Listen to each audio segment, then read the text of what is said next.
Hello, today I will be going over the written parts of music. Now this includes the time signature and the key signature, how to read those, what they mean, and how to improve your playing with that.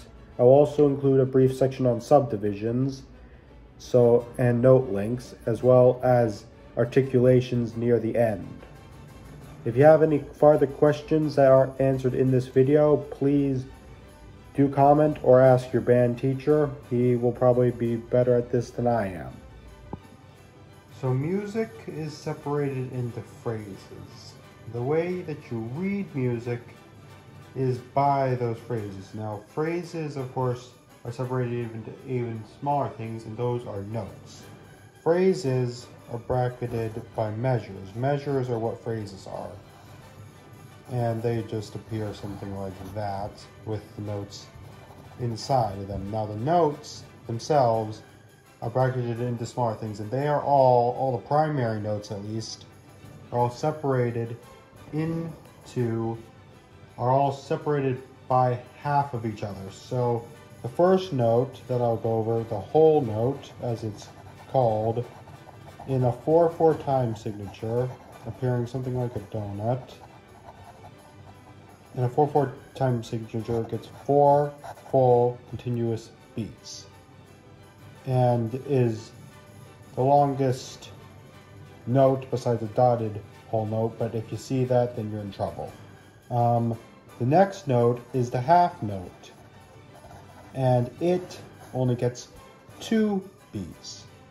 Now, I guess you could say that that's because, most people think it's named a half note because it's half of a whole note. That's not necessarily true. A half note is named a half note because it's half of a 4/4 measure. But also, this brings up the rule of halves. Every note following down the line, getting shorter, is worth half of the note that preceded it in length. And this is true for all primary notes, excluding dotted notes, but we'll get to that in a second. The next note is a quarter note.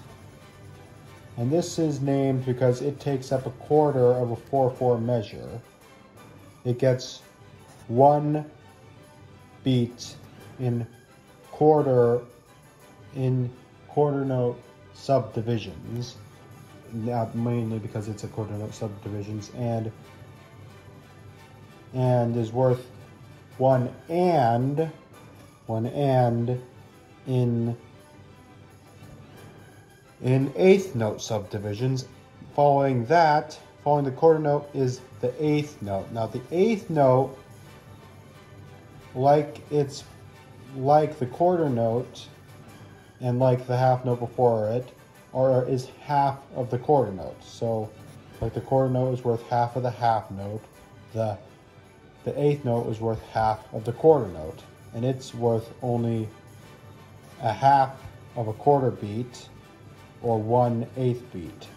And following at the end is the 16th note, which takes up a 16th of a measure of 4/4, and is a half again of an eighth note.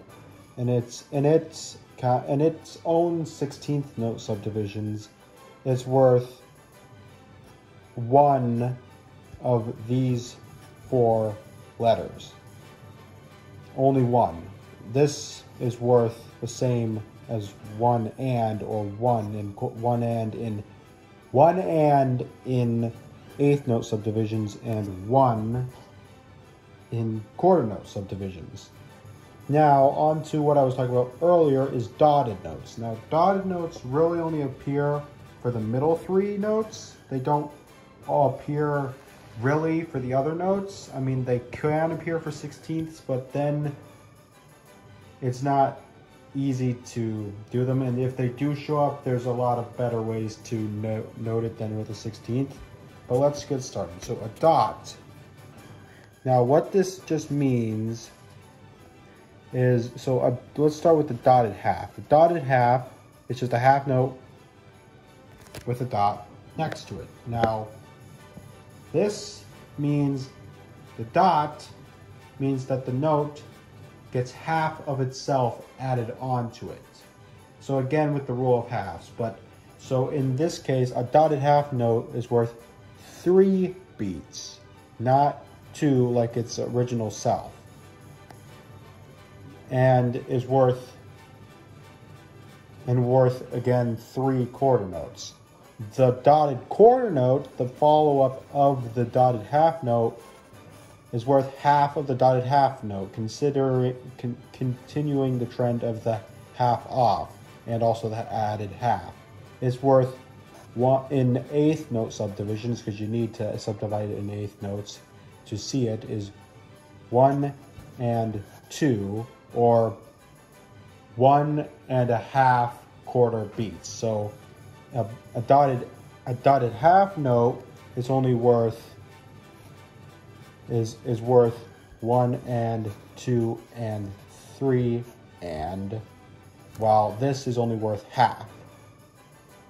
The dotted eighth note is even smaller than the dotted quarter note, but that's kind of expected. This one, to see it, or at least subdivide it, you have to go into 16ths, and this is another reason why you don't go into 16ths, because subdividing past a 16th note into a 32nd note, which you should never see, God forbid, is impossible for a 16th note, and it's such a minuscule difference in time that a staccato eighth note could probably suffice for it. But this is worth, instead of the single eighth note subdivision, it's worth a 1E.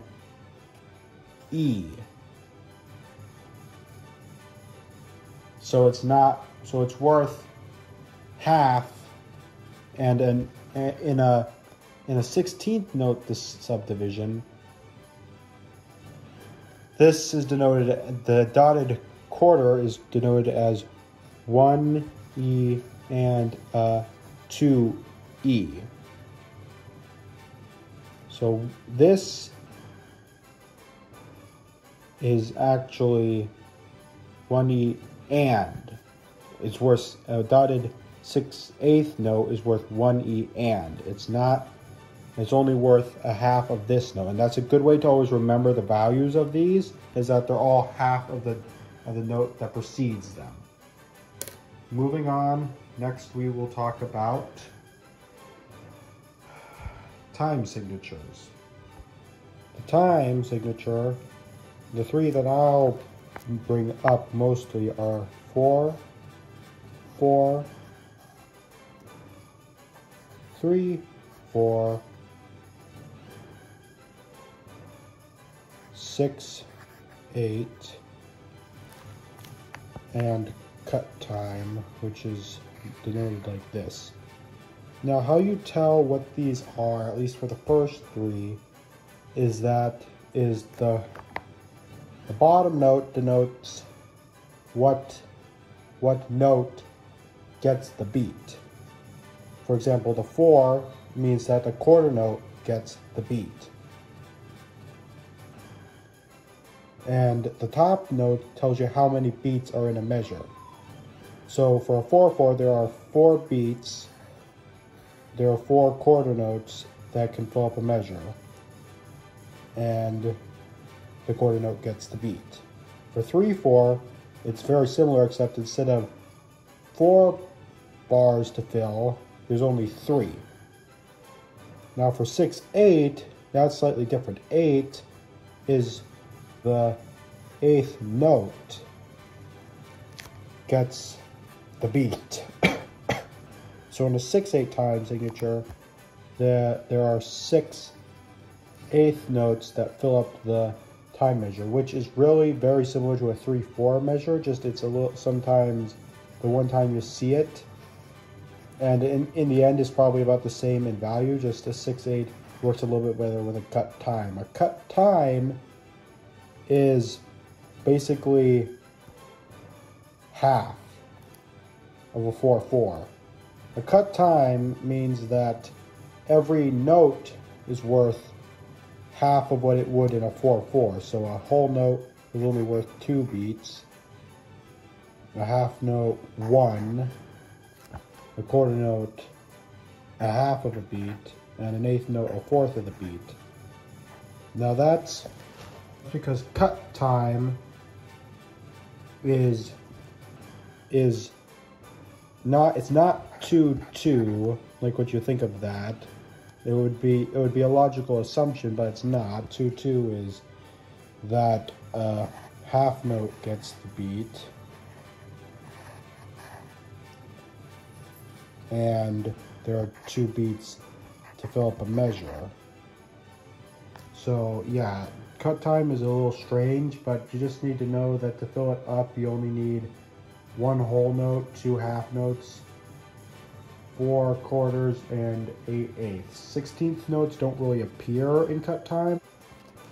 So those notes are played in 13 distinct tones. Now these are usually derived into letter forms, being notes such as, and they come in the form of C, B, A, G, F, E, E,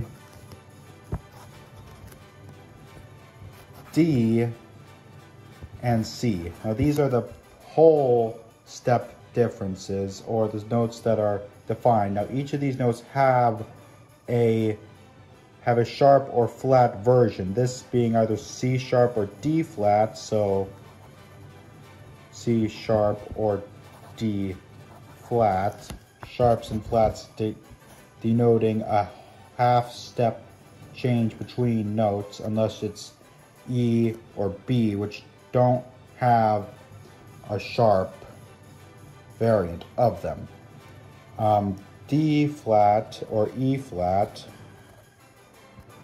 F sharp or G flat, A sharp or A flat or G sharp, A flat or G sharp, A sharp, or the more commonly denoted B flat. Now, of course, this is a piano chromatic scale. Though this would be what you would play on the piano. Now, not all instruments use this are exactly like this. Like this tuning, and the tuning note would always be C, but for some instruments it's not written as C. Some instruments is written as a different note, like trumpets,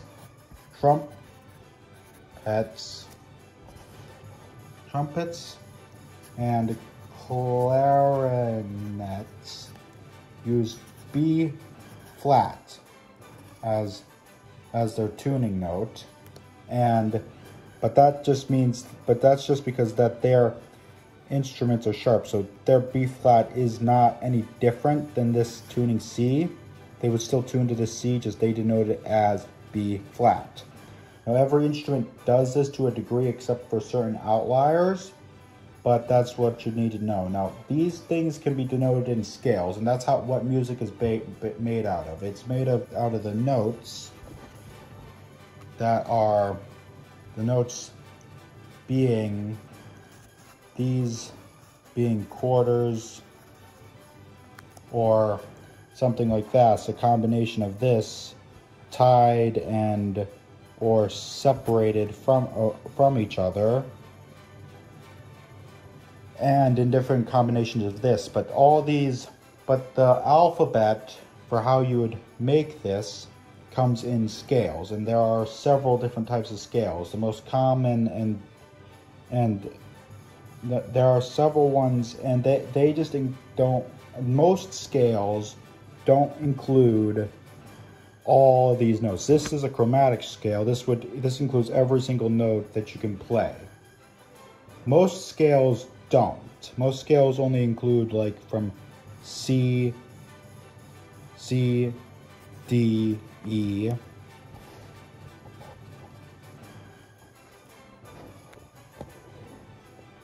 D, E, F, G, A, B, then C again.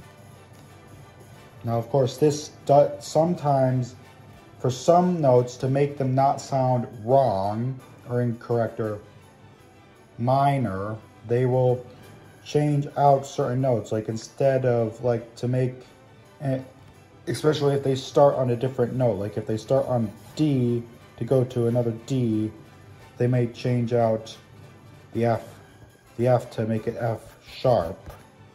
Now this is probably not an actual scale. G, A, B, C, D. And sometimes these can have it so like only one note is actually not normal, but this is all just to make sure that it's whole steps apart. Chords are made up of things, so D to D to D, all three octaves sounds like a good chord. But what if you do D, D, then D sharp, it will sound off and dissonant, which is really just not, which is really a different tone. It's not necessarily bad, but like to Western ears, it's not, it's more of a something's wrong or something's evil coming, while in other ears, like in Eastern ears, more Eastern European ears, it's used more really just fancifully, and it's also what a lot of Arabic tunes are set to. Some phrases are separated into threes. So they would look something like this.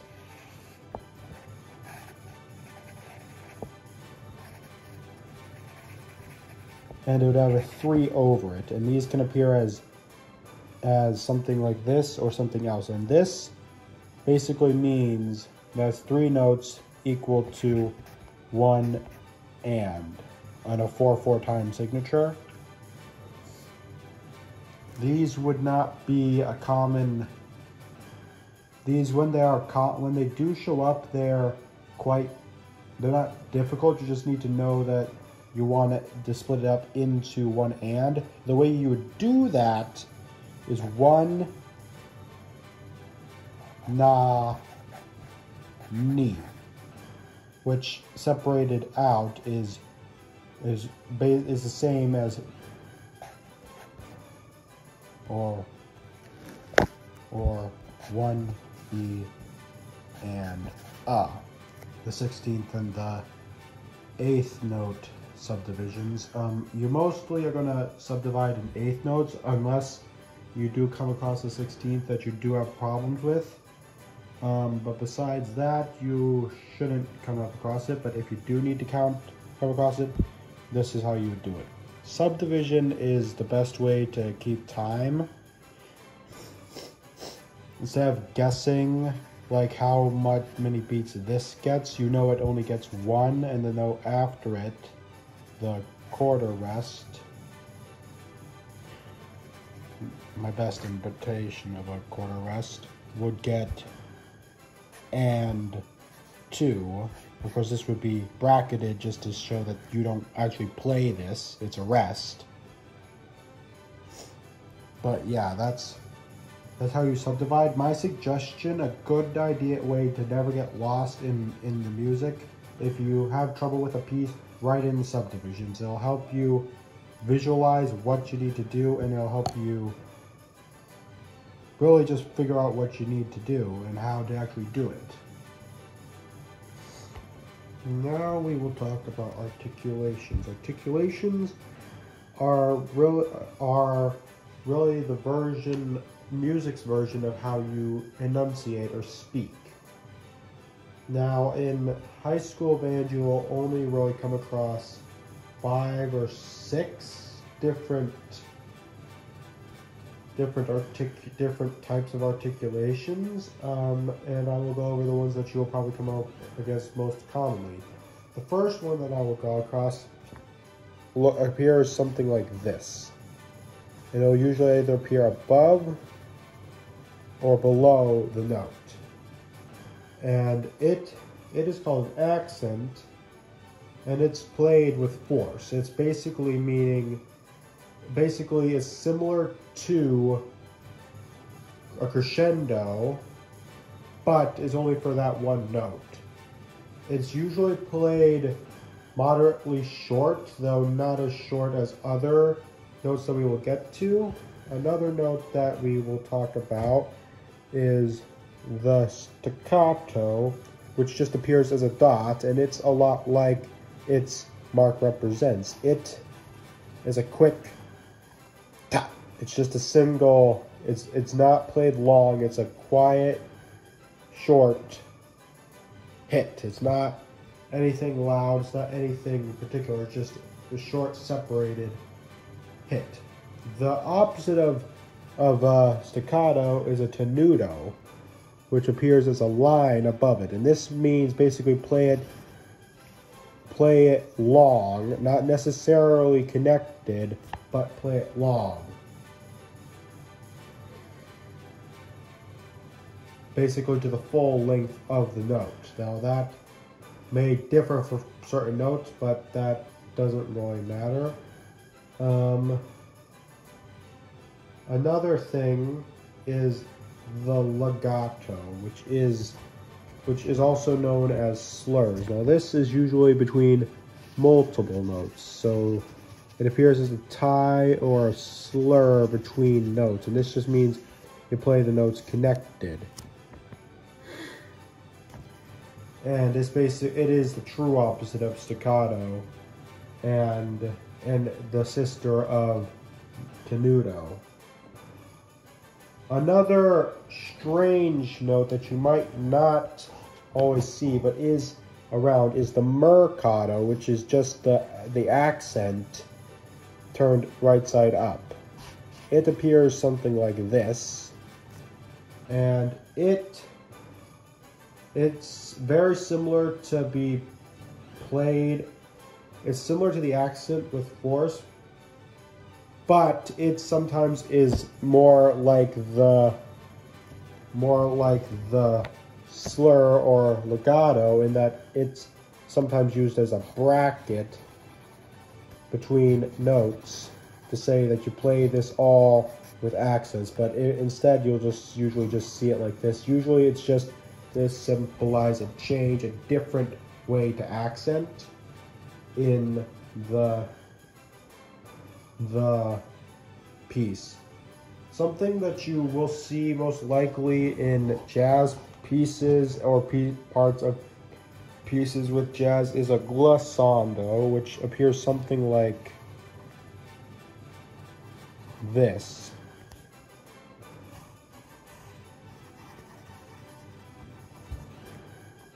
With a wavy line connecting them. And this just basically means you finger all the notes up to them to the best of your ability and basically create a run.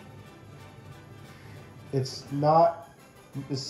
similar to a slur, but it's with a little bit more force. So yeah, that's all the basics that I will be going over for as far as the written parts of music. If you have any questions, put it in the comments. I might get back to you. Otherwise, someone else that might have watched the video might have an answer for your question. If you do have a question and it cannot wait, go to your band teacher or band instructor. And yeah, hope you have a good day and play well.